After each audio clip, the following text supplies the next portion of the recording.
Good afternoon. I'd like to call this Connectivity Committee meeting to order. Warm welcome to everyone.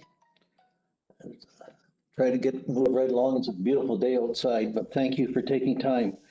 First item up is approval of our agenda. Unless there's anything someone wants to add, I'd entertain a motion to approve it.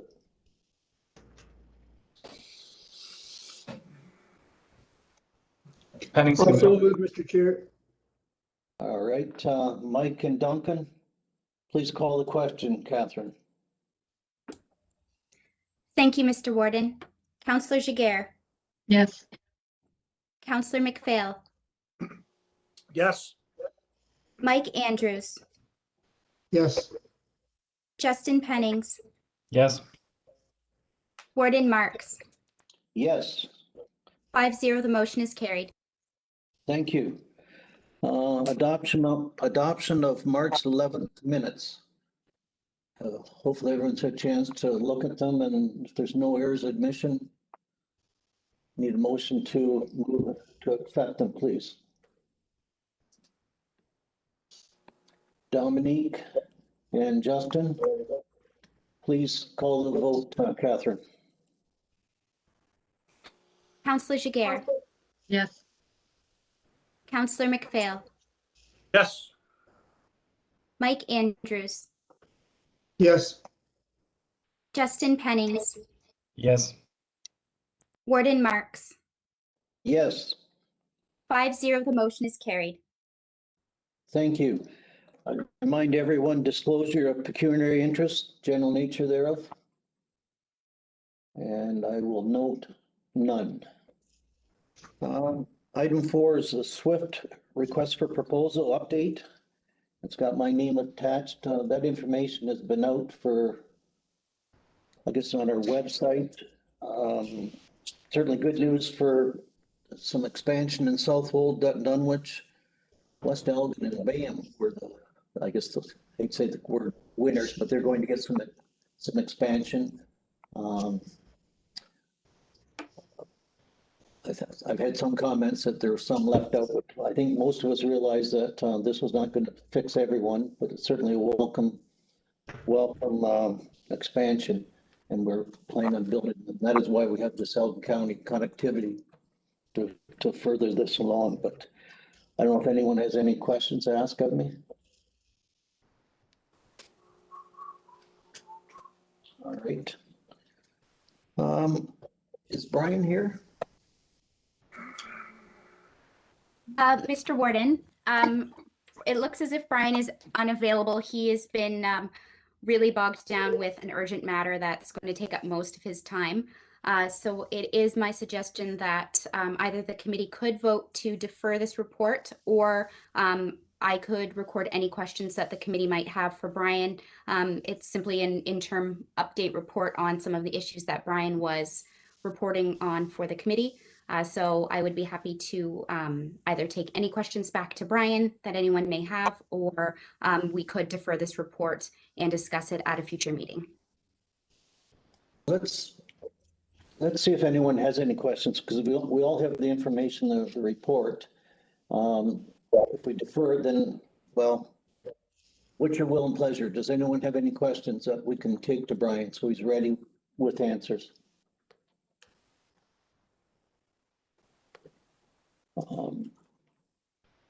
I was pleased to see there's more information with our tower down at White Station, and that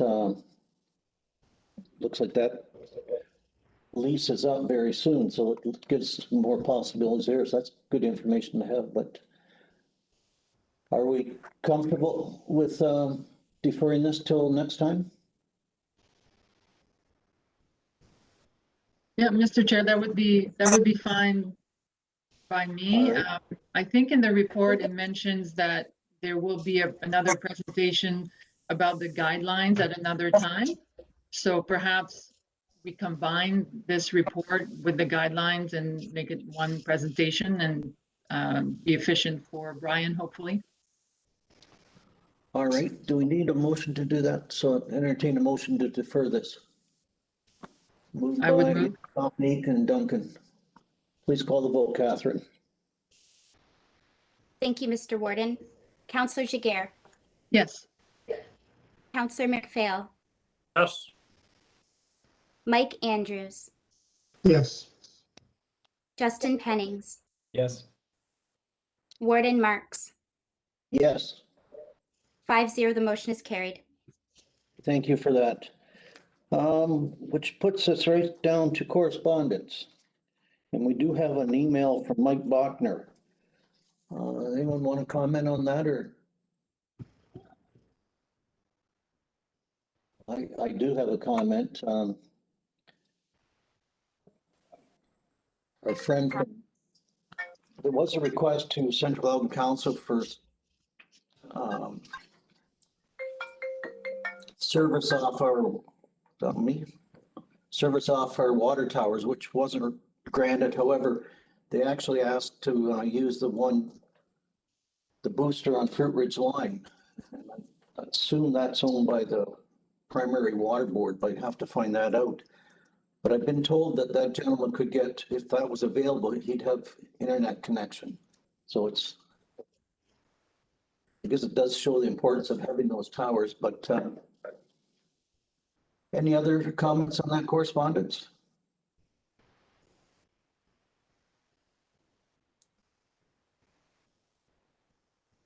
Go ahead, Duncan.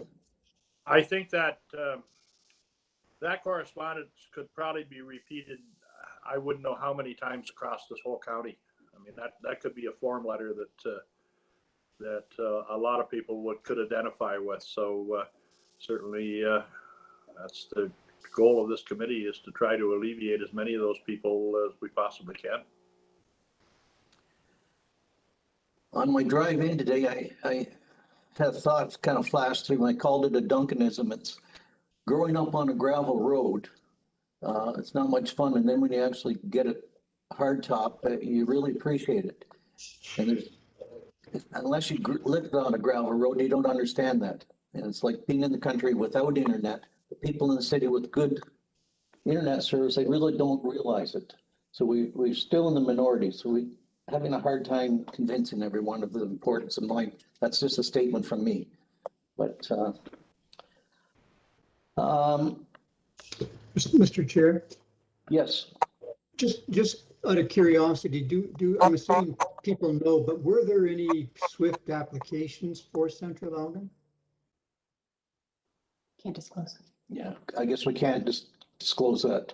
Can't disclose that. Okay, I'm just curious. And actually, on another minor note, I'm old enough to remember the mud roads that came before the gravel roads that you couldn't travel on spring unless you owned a good tractor. So I Some of appreciate those, your description.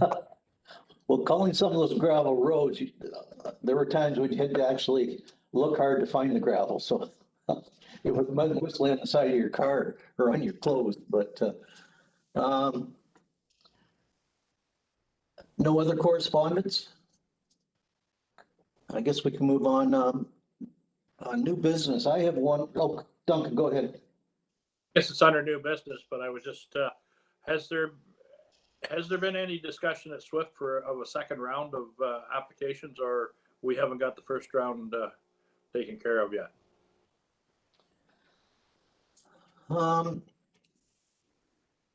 Well, they call it SWIFT 0.20, which they would, it's on the wish list, and there's been extensive lobbying done by Western Ontario Wardens Caucus, et cetera. And in the recent federal budget announcement, there's encouraging news. So I think I'm all right to disclose that, but nothing that's, announceable today, but certainly I think it's a fair statement that the federal and provincial politicians are getting the message that this is urgent. It's a high demand from the electorate. So, go ahead. That being said, is there going to be a contribution expected from the county of Elgin towards 2.0 or whatever it's going to be cost, what it's going to be called, and when should, if at any time, should we be building that war chest up? And maybe that's something that that you could have that discussion at SWIFT, so we can be a little bit prepared if something comes our way. It's certainly on our radar, if I may, Yes. through you, Mr. Warden, to members of the Connectivity Committee. So those discussions are taking place expeditiously, I would say. We do have the SWIFT AGM meeting tomorrow, where we may hear more, but this is on our radar, and as soon as information is available, we'll bring it back to County Council so that we can budget appropriately and make those decisions and recommendations appropriately as well. Yeah, I think it's a fair statement to say that if federal or provincial money comes, there's an expectation that we pony up a share as well. Is that fair? I think it's fair to assume that the funding program, the overall SWIFT program would follow the model that SWIFT, as we currently know it, has been implemented. Extremely well. It's high praise. I think it's fair to say that we have won over the admiration of a lot of government people, the performance that's coming out. So that's encouraging. But, I had under new business bring up, I had an email from a lady who lives across from Keystone Complex. And her claim, maybe I'll direct this towards you, Justin, that she said there's fiber or internet on one side of number 3 and not on the other side. And I think there was an exception where they carried it over to the library, and she's quite frustrated that she can't hook up. I don't know if you're aware of this, Justin, or is that a true statement? Yeah, I know there's several houses in Shedden yet that have been petitioning Rogers for service, and have been told it's just not worth their while, even though it's just across the road. And in that situation, Highway 3 is built up very high compared to the houses on either side, so they can't swag it over the road with poles the way often they do. So that was what they said anyway. And yeah, there's several homes in Shedden in populated areas that can't even get high speed. And according to Bell Canada, they're at capacity for their system currently, so they can't supply DSL either. Now the fiber in the SWIFT program is shown going all the way to Shedden, so hopefully that frees up some DSL capacity if Bell isn't quick to implement their to the home fiber. But yeah, it's even the populated areas are still suffering from a lack of service from the ISPs.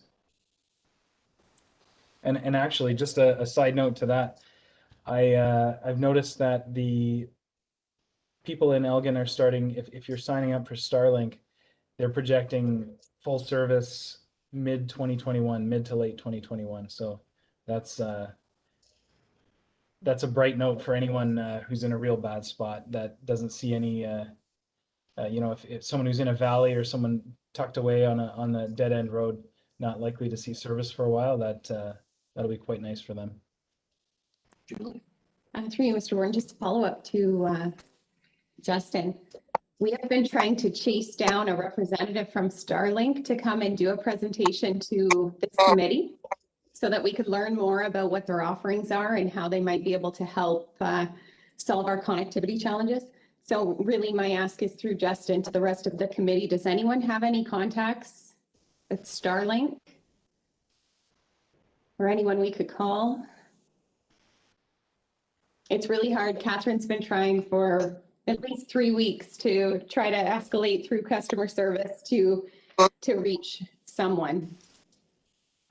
So we'll just plant that seed. And if you do happen to come across that information, please share it with Catherine.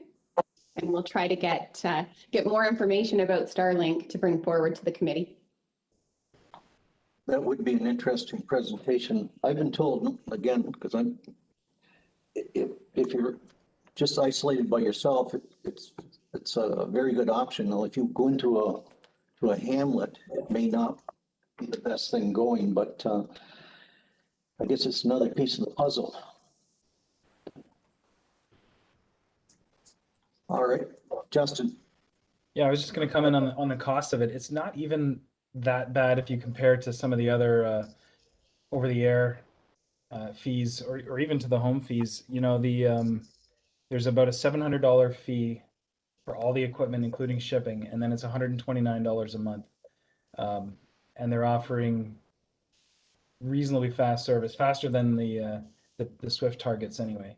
I think it was like 90 down and 50 up or something like that from some of the local people who have done the beta. So it's it might be a viable option for anyone who's frustrated with over the air stuff.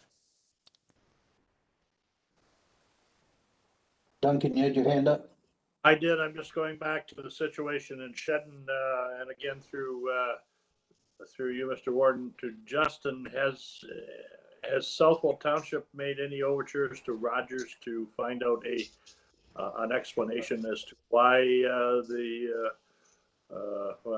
the internet cannot cross the road? And if Southwold has not done that, is that something that this committee should be questioning Rogers as to what is the reason for them not to be able to do that? Absolutely. So we've been dealing with the Rogers issue in Shedden for some time. When the library went in, I think it was a $10,000 charge to just bring Rogers to the library, and the fire hall on the south end of Shedden only has internet because we did a line of sight bridge from the library. So there's at the time there was quite a fight with Rogers even just to get that. I don't know if the townships reach out to them since, but certainly it was strictly an economical decision, just wasn't worth their while. But yeah, and I think if this committee is willing to apply some pressure or give a sense of urgency to try and serve everyone in these hamlets, I think that applies to all the ISPs, but Rogers seems to be some of the worst. Not that interested in someone who doesn't fit their financial model anyway. Duncan? Go ahead, Mike. Let Mike go first here. Yeah, Go ahead, Mike. Mr. Chair, I think it would be incumbent on the committee, rather than to continue to beat our heads against the wall with the Rogers, to reach out to the SWIFT recipient for funding for that area and see what could be done in that respect.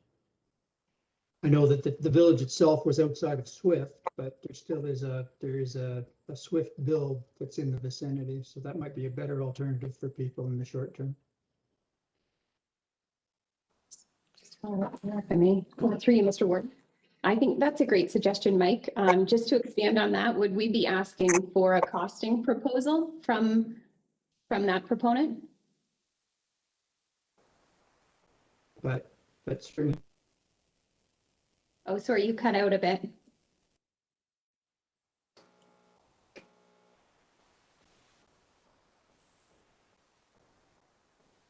We've lost Mike. Any thoughts from any other committee members? Is that what we would be seeking from that proponent? You gotta laugh at the irony of that.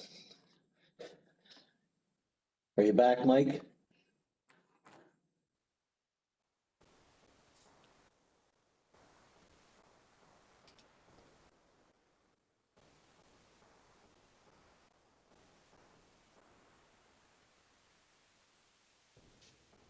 Am I back? You're back.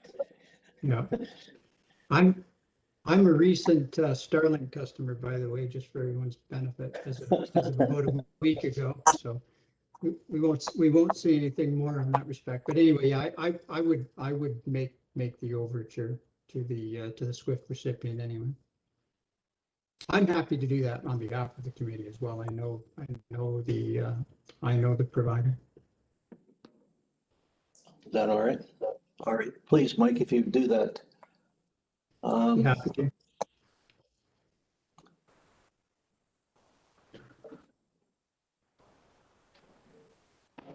And there's an example, the frustration when something works, but when it doesn't work. The three mayors, Mayor St. Thomas, Southwold, and Central Elgin, had a Zoom meeting for the Chamber of Commerce yesterday. And Mayor Martin you know, I assume she'd be embarrassed because she just froze up, had complete lost it. And, you know, it's, you know, again, it's that frustration when it goes down. But, I think I'm speaking to the converted or he wouldn't be here. Anything further? This may go down as a fast meeting, but One more, just as you consider the date for the next meeting. We responded to RFP questions today and the RFP for consulting services to support the committee. That closes on April 13th.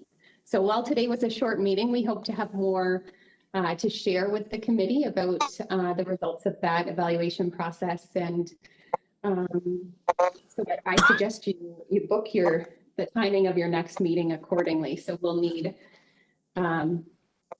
maybe a week to 10 days to kind of work through those proposals.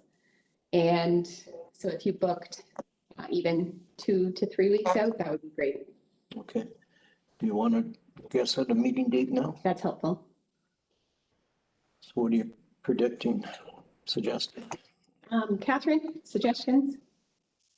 My suggestion would be the 29th, which is the last Thursday of the month.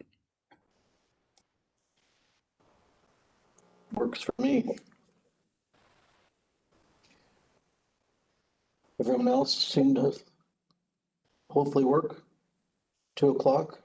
McPhail, maybe had a comment. Duncan? I'm fine with the meeting. I just had another thought that as a committee, where do we stand now with our member municipalities, the county and the lower tier municipalities?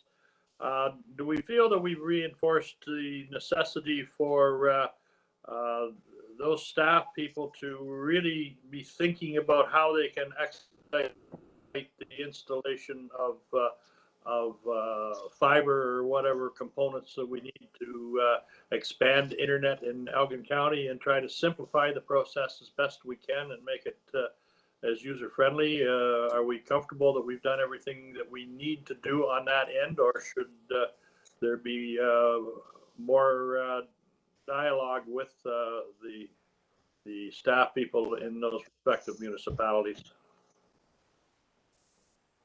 If I may, Mr. Warden, through you to committee members, I know Brian was going to work on this with the public works directors and start conversations that way in order to have discussions about the permitting process and collecting fees, et cetera. So I would recommend that we just wait and hear back from Brian at your next meeting. Okay, that's we're keeping him busy in Rodney today with treasures that we're finding under the concrete. And I'm keeping him busy with emergencies. So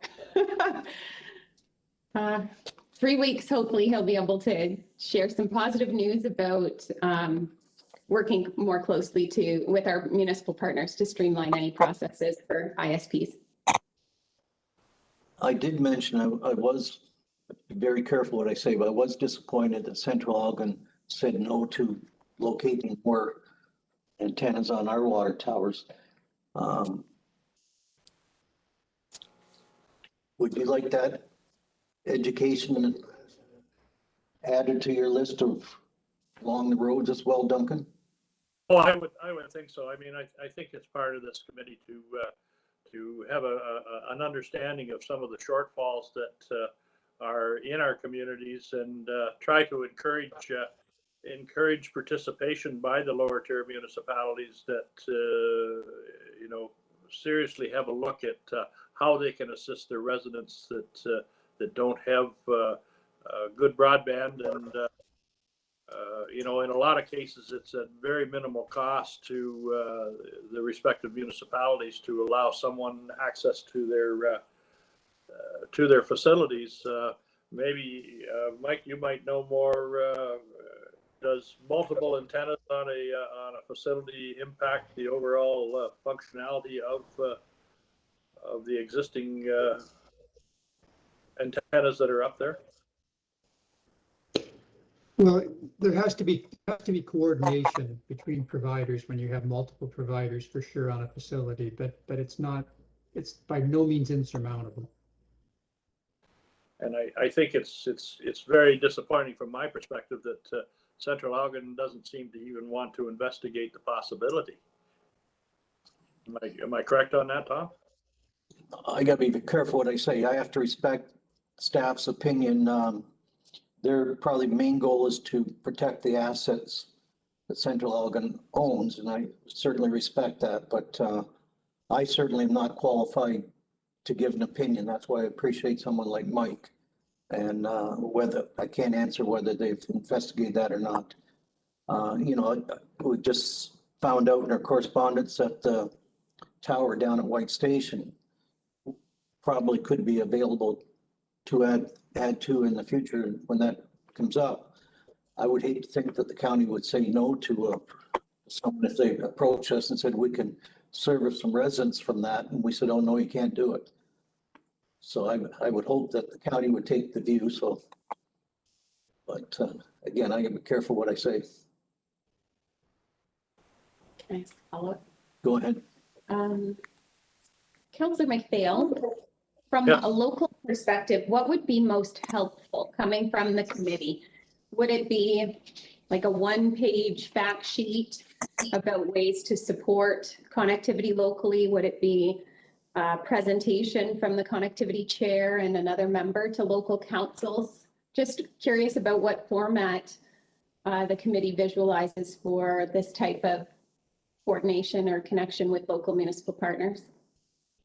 Well, I think anything that we could possibly do to get the conversation started, I think it would be an interesting exercise to do that roadshow with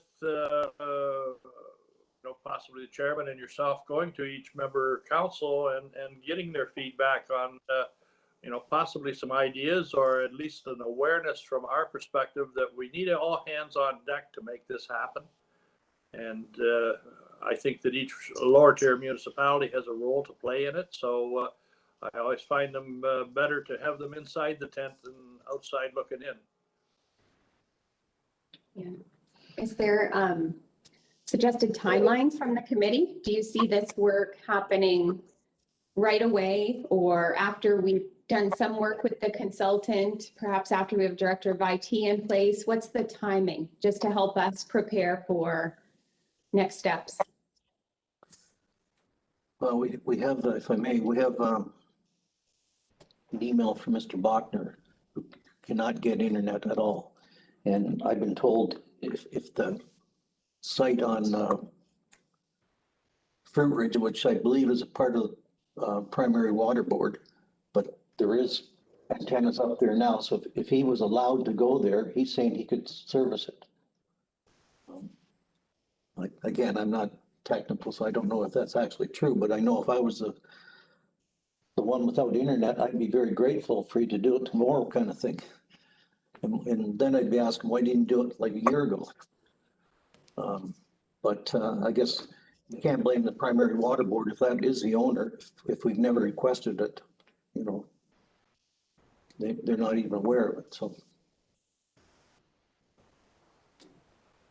If I may, it's Cecil from Alhide through your chair. I've had a discussion with our water superintendent about accessing water towers, and I don't want to put words in Central Elgin's mouth, but just his own point of view being the water super. The concern that he could see as somebody managing the water tower is that you have foreign people who are not trained in the safety of water systems, potentially accessing a building where there could be dangerous chemicals such as chlorine. There's controls in place that could be changed, modified by accident. So I could see, just from the discussion I've had with him, the cost that might be deemed not too much could be greater if we had to put things into place to secure those particular facilities to make sure that when outside parties were to access it, it's done in a secure and safe manner. Just because in every case, just about it's as deemed, I guess from his opinion anyway, it's a safety issue. They're accessing a water system that supplies a lot of people. So if there was some, not just the frequencies that we talked about, but if there was some other safeguards or proposals or some money, maybe if that was the case, to secure these systems so that these parties could access it, that might be a solution to some of these problems. Duncan, Well, how it works in West Elgin now is that if there's any access required to service any equipment, that's not done unfettered. There's a member of the water department that makes arrangements to meet the technician, and that individual oversees the visits. So there's no opportunity for any tampering or any accidents or anything like that.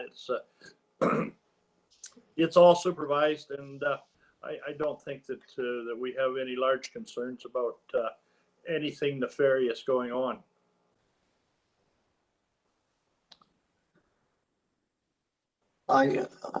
well, there is someone on the Belmont Water Tower already, so I would almost think that protocol would be in place, or should be in place.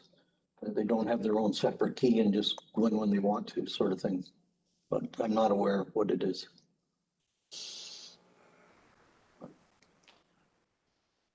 Mr. Chair, it's Dominique, Go just ahead.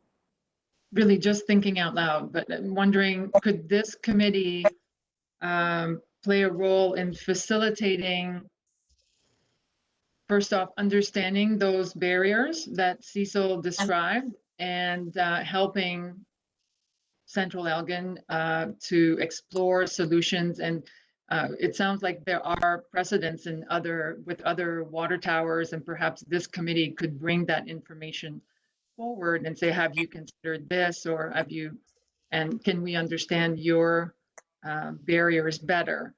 And could we somehow facilitate this conversation?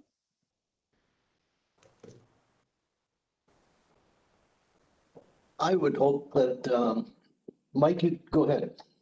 Yeah, I'm sorry to interject there, Mr. Chair, but there are existing legal contracts between some Elgin municipalities and internet service providers for access to towers, which cover off things like health and safety concerns, which are real. I mean, people are climbing these things. There's an inherent risk to that, but there are agreements in place that cover off requirements for both parties and the liability. And as I forget whether it was you, Mr. Chair, or Duncan, that mentioned the escorted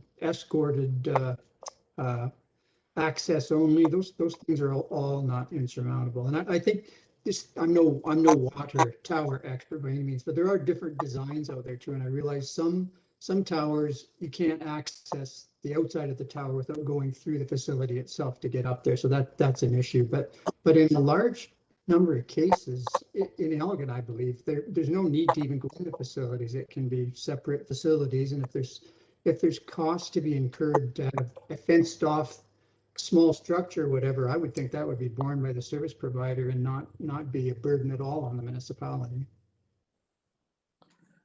I may. I just want to circle back to Councillor Jaguar's point.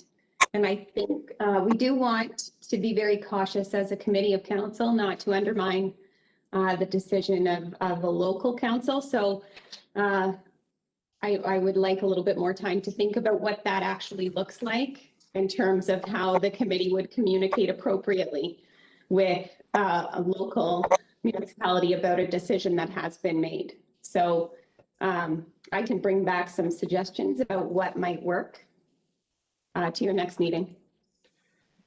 I would appreciate that. Like, I didn't mind reporting the fact that Central Elgin said no, and as I said, I was just disappointed, but I respect their professional view. And if, we have to be very careful there. But let's leave it to Julie, maybe with some suggestions. I'm fine with that. All right. Anything further? I think we've had some good discussion. Duncan, go ahead. Just to follow up on Joy's thought process a minute ago, that as we're very close to having assistance coming to the committee from a consultant, and certainly we're moving forward with an IT director. I think that we probably would be prudent to wait until some of those things are in place, and then then we can sit down and properly approach a way forward. And certainly, I don't think that there's any wish to center any municipality out for a decision that they have or have not made. I think that we need to be just generally proactive in trying to communicate to the lower tier municipalities that this is a serious problem across the county, and you know, we all have to kind of come together here to try to come up with a solution that is going to work for the most people that we can get. And certainly, I think having those discussions with on a one-on-one basis with the lower tier municipalities would be a good start, because in most cases we are a committee that is just known in name only, and the sooner that we can work with our member municipalities, I think the better off and more productive we'll be. Absolutely, cooperation. We don't want confrontation, we want cooperation, but, all right. Anything further to bring forward? Yeah, I would just to agree with that, Mr. Chair, as far as the timing of, you know, taking the committee or for yourself and Julie to meet with lower tiers, I would wait until we have some either partial results from the consultants or full results, depending on the timing. I think it would provide a more fulsome discussion. But I agree, we could share, I think if there's, in the meantime, prepare fact sheets. You know, did you know here are 5 ways that you can use a water tower just as information, or here's a sample agreement that we've developed at the county if you want to use as a template, and preparing that kind of package. I think we should take a little bit of time to have more to offer, because it is such a time consuming endeavor to go meet with our lower tiers. Worthwhile. I agree with that. Duncan? Just to kind of refresh my memory, I know that we did a survey, but have we asked the member municipalities what resources that they could possibly have in their inventory that they would be willing to enter into some type of agreement with an ISO, so we know what's out there that could be or is possible up for grabs? Not yet. We've started to, as you saw at your previous meeting, we've started to kind of preliminarily map out where municipal assets are across the county. And I think the next layer of that work would involve what's available and what would that arrangement look like. And so part of that work is included in the RFP for the consultant. And we'll certainly be supporting them in making the connections with our local municipal partners, but we do hope to come up with that asset map and find out what local resources are available very soon. It's a great suggestion. Okay. Nothing further? All right, entertain a motion to adjourn. Mike and Justin, Catherine, one more vote. Thank you, Mr. Warden. Councillor Giguere, Yes. Councillor McPhail, Yes. Mike Andrews, Yes. Justin Pennings, Yes. Warden Marks. Yes. 5-0, the motion is carried.